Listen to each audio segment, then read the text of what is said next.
ओम शांति। 11 दिसंबर 2024 के ईश्वरीय महावाक्य हैं। आज की मधुर मुरली का सार है। मीठे मीठे प्यारे प्यारे शिव बाबा ने कहा, मीठे बच्चे, बाप का मददगार बन इस आयरन एज पहाड़ को गोल्डन एज बनाना है। पुरुषार्थ कर नई दुनिया के लिए फर्स्ट क्लास सीट रिजर्व करानी है। प्रश्न मुरली का बाप की फर्ज अदाई क्या है?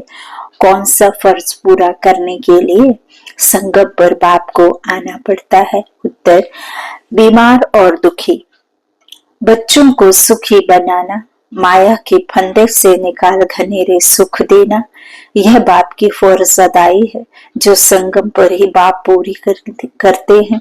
बाबा कहते हैं, मैं आया हूँ तुम सबका मर्ज मिटाने, रोग मिटाने, सब पर कृपा करने। अब पुरुषार्थ कर किस जन्मों के लिए अपनी ऊंची तकदीर बना लो। गीत है भोलेनाथ से निराला। ओम शांति। भोलानाथ श्री भगवानोपाच ब्रह्मा मुख कमल से बाप कहते हैं, यह वैरायटी भिन्न भिन्न धर्मों का मनुष्य सृष्टि झाड़ है ना। इस संसार में कितने भिन्न भिन्न धर्म है ना, उसे बाबा ने मनुष्य रूपी सृष्टि कहा। जो धर्म है पूरा विस्तार को इस कलयुग के अंत में हो जाता है। सब टालियां निकल आती हैं, लेकिन वो टूट जाता है, फाउंडेशन नहीं रहता है देवी देवता वाला। तो बाबा कहते हैं, देवी देवता धर्म जब नहीं होता तब सब आ जाते हैं, तो लोप हो जाता है। तो से ही अब जो देवी का राज्य है, देवी देवताओं का, बाबा कहते हैं इस ज्ञान से जो प्रलय त्रेता के अंत बाबा आ जाते हैं। फिर उसके बाद द्वापर में वापस फिर क्या शुरू हो जाता है? रात शुरू हो जाती है, दुख शुरू हो जाता है। बाबा कहते हैं अभी लेकिन क्या है, पूरा जितना भी मनुष्य रूपी सृष्टि झाड़ है ना, भिन्न भिन्न धर्मों का, अभी सब हमको इन स्थूल नेत्रों से दिखाई दे रहा है। तो मनुष्य सृष्टि झाड़ है ना धर्मों का। इस कल्प वृक्ष अथवा सृष्टि के आदि मध्य अंत का राज बच्चों को समझा रहा हूँ। गीत में भी इनकी महिमा है। श्री बाबा का जन्म यहाँ है। बाप कहते हैं, मैं आया हूँ भारत में। मनुष्य नहीं जानते कि श्री बाबा कब पधारे थे, क्योंकि गीता में श्री कृष्ण का नाम डाल दिया है। द्वापर की तो बात ही नहीं। बाप समझाते हैं, बच्चे 5000 वर्ष पहले भी मैंने आकर के यह ज्ञान दिया था। इस झाड़ से सभी को मालूम पड़ जाता है। झाड़ को अच्छी रीति देखो। सतयुग में बराबर देवी देवताओं का राज्य था, त्रेता में राम सीता का। बाबा आदि मध्य अंत का राज बतलाते हैं। बच्चे पूछते हैं, बाबा हम माया के फंदे में कब फंसे? बाबा कहते द्वापर से। नंबरवार फिर दूसरे धर्म आते हैं, तो हिसाब लगाने से समझ सकते हैं कि इस दुनिया में हम फिर से कब आएंगे। श्री बाबा कहते हैं, मैं 5000 वर्ष बाद आया हूँ संगम पर अपना फर्ज निभाने। सभी जो भी मनुष्य मात्र हैं, सभी दुखी हैं, उनमें भी खास भारतवासी। ड्रामा अनुसार भारत को ही मैं सुखी बनाता। बाप का फर्ज होता है बच्चे बीमार पड़े तो उनकी दवा दरमल करना। यह है बहुत बड़ी बीमारी। सभी बीमारियों का मूल ये 5 विकार हैं। जितनी भी संसार में बीमारियां हैं ना, वो सब बाबा कहते हैं मूल कारण जो है 5 विकार हैं। बच्चे पूछते हैं यह कब से शुरू हुए? तो द्वापर से। रावण की बात समझानी है। रावण को कोई देखा नहीं जाता। इन स्थूल नेत्रों से 10 सिर वाला कोई रावण दिख नहीं सकता, क्योंकि रावण ऐसा है ही नहीं जैसा कि दिखा दिया है। बाबा कहते हैं रावण तो दिखता नहीं है, वो तो विकारों को कहा जाता है। लेकिन 10 शीश इसीलिए दिखाए क्योंकि इस संसार में 5 विकार नर के और 5 विकार नारी के, तो ऐसे 10 शीश हो गए। 10 विकारों को 10 शीश में दिखाया गया। बाबा कहते हैं उसे देखा नहीं जा सकता, बुद्धि से समझा जाता है। बाप को भी बुद्धि से जाना जाता है। आत्मा मन बुद्धि सहित है। आत्मा जानती है कि हमारा बाप परमात्मा है। दुख सुख लेप छेप में आत्मा आती है, ना कि शरीर। बाबा कहते जब शरीर है तो आत्मा को दुख होता है। ऐसे नहीं कहते हैं कि मुझ परमात्मा को दुखी मत करो। बाप भी समझाते हैं कि मेरा भी पाठ है, कल्प कल्प संगम पर आकर मैं पाठ बचाता हूँ। जिन बच्चों को मैंने सुख में भेजा था वह दुखी बन पड़े हैं, इसलिए फिर ड्रामानुसार मुझे आना पड़ता है। बाकी कच्छ मच्छ अवतार यह बातें हैं नहीं, कहते हैं परशुराम ने कुल्हाड़ा ले क्षत्रियों को मारा, यह सब है दंत कथाएं। तो अब बाप समझाते हैं, मुझे याद करो, यह है जगत अम्बा और जगत पिता। कौन? सरस्वती और श्री ब्रह्मा बाबा। तो यह जगत अम्बा है और ये जगत पिता है। मदर और फादर कंट्री कहते हैं ना, भारतवासी याद भी करते हैं। तुम मात पिता, तुम्हारी कृपा से सुख घनेरे तो बरोबर मिल रहे हैं। फिर जो जितना प्रसाद करेंगे, जैसे बायोस्कोप में जाते हैं, फर्स्ट क्लास का रिजर्वेशन कराते हैं ना। बाप भी कहते हैं चाहे सूर्यवंशी चाहे चंद्रवंशी में सीट रिजर्व कराओ, जितना जो प्रसाद करें उतना पद पा सकते हैं।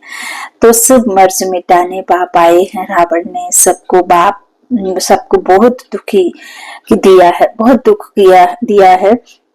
बाबा कहते हैं कोई भी मनुष्य की गति सदगति कर ना सके, यह है ही कलयुग का अंत। गुरु लोग शरीर छोड़ते हैं, फिर यहाँ ही पुनर्जन्म लेते हैं, तो फिर वह औरों की क्या सदगति करेंगे? क्या इतने सभी अनेक गुरु मिलकर पतित सृष्टि को पावन बनाएंगे?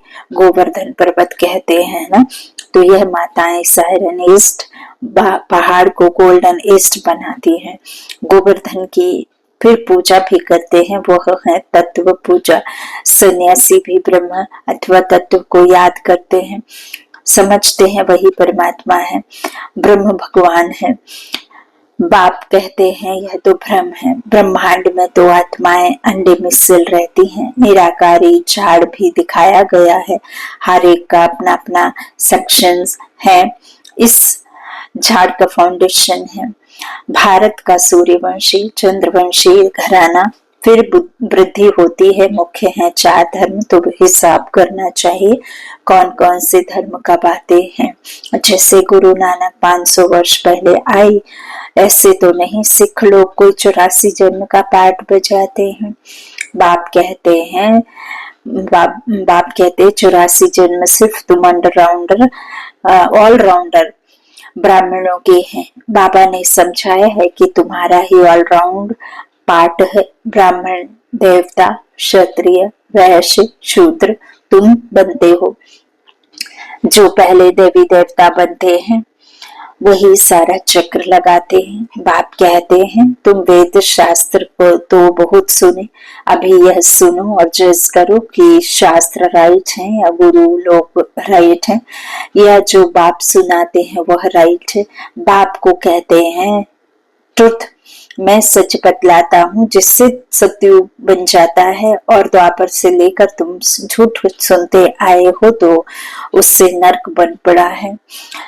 बाप कहते हैं मैं तुम्हारा गुलाम हूँ, भक्ति मार्ग में तुम गाते आए हो, मैं गुलाम तेरा। अभी मैं तुम बच्चों की सेवा में आया हूँ। वाह बाबा, वाह वाह मेरा भाग्य, वाह। बाप को निराकारी निरहंकारी गाया जाता है, तो बाप कहते हैं मेरा फर्ज है तुम बच्चों को सदा सुखी बनाना। गीत में भी है अगम निगम का भेद खोले, बाकी डमरू आदि बचाने की कोई बात नहीं है। यह तो आदि मध्य अंत का सारा समाचार सुनाते हैं। बाबा कहते हैं तुम सभी बच्चे एक्टर्स हो, मैं इसमें करण करावन हार हूँ। तुम सब क्या हो? इस रंगमंच पर एक्टर्स हो। और बाबा कौन है? करण करावनहार। तो बाबा कहते मैं इस समय करण करावनहार हूँ, मैं इनसे ब्रह्मा से स्थापना करवाता हूँ। बाकी गीता में जो लिखा हुआ है वह तो है ही नहीं। अभी तो प्रैक्टिकल बात है ना, बच्चों को ये सहज ज्ञान और सहज योग सिखलाता हूँ, योग लगवाता हूँ। कहा है ना, योग लगवाने वाले, झोली भरने वाले, मर्ज मिटाने वाले, गीता का भी पूरा अर्थ समझाते हैं। योग सिखलाता हूँ और योग सिखलाता हूँ बाबा कहते हैं, और सिखलवाता भी हूँ, सिखलाता और सिखलवाता भी हूँ। बच्चे योग सीख कर फिर औरों को सिखलाते हैं ना, तो उससे सिखलवाते। बाबा कहते हैं योग से हमारी ज्योत जगाने वाले ऐसे गीत भी कोई घर में बैठकर सुने तो सारा ही ज्ञान बुद्धि में चक्र लगाएगा। बाप की याद से वर्षी का भी नशा चढ़ेगा। सिर्फ परमात्मा व भगवान कहने से मुख मीठा नहीं होता, बाबा माना ही वर्षा। अब तुम बच्चे बाबा से आदि मध्य अंत का ज्ञान सुनकर फिर औरों को सुनाते हो, इसी ही शंख ध्वनि क्या कहा जाता है। तुमको कोई पुस्तक आदि हाथ में नहीं है, बच्चों को सिर्फ धारणा करनी होती है जो बाबा सुनाते हैं। तुम हो सच्चे रूहानी ब्राह्मण, रूहानी बाप के बच्चे। सच्ची गीता से भारत स्वर्ग बनता है, वह तो सिर्फ कथाएं बैठ बनाई है। तुम सब पार्वतियां हो, तुमको यह अमर कथा सुना रहा हूँ। तुम सब द्रौपदियां हो, वहां कोई नगन होते नहीं। कहते हैं जब तब बच्चे पैदा कैसे होंगे? कैसे पैदा होंगे? अरे है ही निर्विकारी, तो विकार की बात कैसे हो सकती? तुम समझ नहीं सकेंगे कि योग बल से बच्चे कैसे पैदा होंगे। तुम आर्ग्यू करेंगे, परंतु यह तो शास्त्रों की बातें है ना। वह है ही संपूर्ण निर्विकारी दुनिया, यह है विकारी दुनिया। यहाँ बिना विकार के संभव नहीं, वहाँ योग बल से संभव है। बाबा कहते मैं जानता हूँ ड्रामानुसार माया फिर तुमको दुखी करेगी। मैं कल्प अपना फर्ज पालन करने आता हूँ। जानते हैं कल्प वाले भी सिक्की लिधे ही आकर अपना पाठ बजाते हैं। बाबा कहते हैं अपना जो सिक्किल बच्चे कहेंगे, बाबा कहते हैं, और वो अपना आकर के फिर वर्षा भी लेते हैं, पाठ भी बजाते, वर्षा भी लेते हैं। बाबा से संगम पर आसार भी दिखाते हैं। यह है वही महाभारत लड़ाई है। तुम्हें फिर से देवी देवता अथवा स्वर्ग का मालिक बनने का पुरुषार्थ करना है। इसमें स्थूल लड़ाई की कोई बात नहीं है, ना असुरों व देवताओं की लड़ाई ही हुई है। वहां तो माया ही नहीं जो लड़ाई। आधा कल्प ना कोई लड़ाई, ना कोई बीमारी, ना दुख और शांति। अरे वहां तो सदैव सुख बाहर ही बाहर रहता है। हॉस्पिटल होती नहीं, बाकी स्कूल में पढ़ना पढ़ाना होता ही है। अब तुम हर एक यहाँ से वर्षा ले जाते हो। मनुष्य पढ़ाई से अपने पैर पर खड़े हो जाते हैं। इस पर कहानी भी है। कोई ने पूछा तुम किसका खाती हो, तो कहा हम अपनी तकदीर का खाती हैं। वह होती है हद की तकदीर। अभी तुम अपनी बेहद की तकदीर बनाते हो। तुम ऐसी तकदीर बनाते हो जो 21 जन्म फिर अपना ही राज्य भाग्य भोगते हो। यह है बेहद के सुख का वर्षा। बाबा कहते हैं अब तुम बच्चे कॉन्ट्रास्ट को अच्छी रीति जानते हो। भारत कितना सुखी था, अब क्या हाल है। जिन्होंने कल्प पहले राज्य भाग्य लिया होगा वही अब लेंगे। ऐसे भी नहीं कि जो ड्रामा में होगा सो मिलेगा, फिर तो भूख मर जाएंगे। यह ड्रामा का राज पूरा समझना है। शास्त्रों में कोई ने कितनी आयु लिख दी है। अनेक मतांतर हैं। कोई फिर कहते हैं हम तो सदा सुखी ही हैं ही। अरे तुम कभी बीमार नहीं होते हो। वह तो कहते हैं रोग आदि तो शरीर को होता है, आत्मा निर्लेप है। अरे चोट आदि लगती है तो दुख आत्मा को होता है ना। यह बड़ी समझने की बात है। यह स्कूल है, एक ही टीचर पढ़ाते हैं, एक के द्वारा ही पढ़ाते हैं। ज्ञान एक है तो नॉलेज एक ही है। बाबा कहते हैं एम ऑब्जेक्ट एक ही है, नर से नारायण बनने की। जो ना पास होंगे वह चंद्रवंशी राज्य में चले जाएंगे। बाबा कहते हैं जब देवताएं थे तो क्षत्रिय नहीं, जब क्षत्रिय थे तो वैश्य नहीं, जब वैश्य थे तो शूद्र नहीं। यह सब समझने की बातें हैं। माताओं के लिए भी अति सहज है, एक ही इम्तिहान है। ऐसे मत समझो कि देरी से आने वाले कैसे पढ़ेंगे।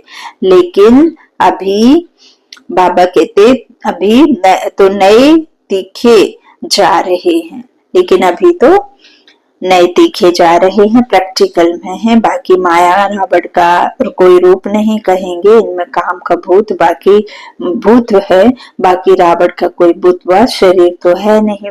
अच्छा, सभी बातों का स्क्रीन है मन मना भव।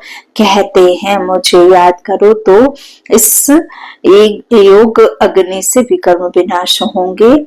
बाबा कहते हैं, बाप गाइड बनकर आते हैं।